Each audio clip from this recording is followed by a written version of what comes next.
It's foiled some of the most high-profile armed robberies in history, and today the Met's flying squad is celebrating its 100th birthday.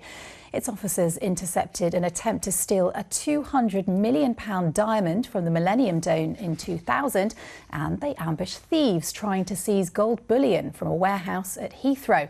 Catherine Carpenter reports. Daring, violent, alluring.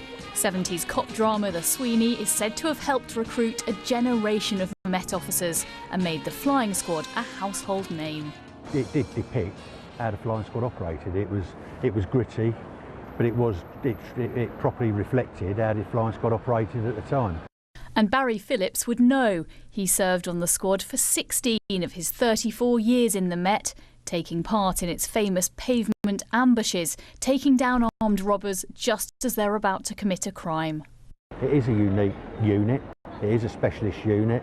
It takes a certain quality of officer to serve on it. It always has done since day one, when Frederick Wensley, the DCI of the day, at the end of the First World War, got together 12 proven thief takers.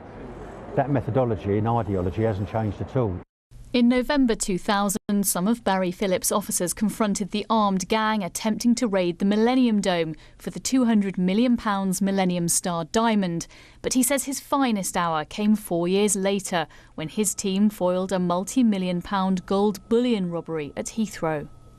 Some people will have an image of flying squad officers as very sort of gung-ho, a laddish kind of culture. Is that what it was like? No, it wasn't. The last thing the flying squad are gung-ho. There's no laddish behaviour.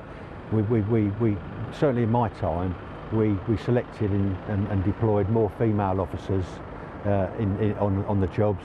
And I've got to say, some of the females I worked with on the flying squad were some of the best detectives I've ever worked with. He acknowledges past corruption scandals have dented the flying squad's reputation, but those in charge now say their focus is keeping pace with today's criminals.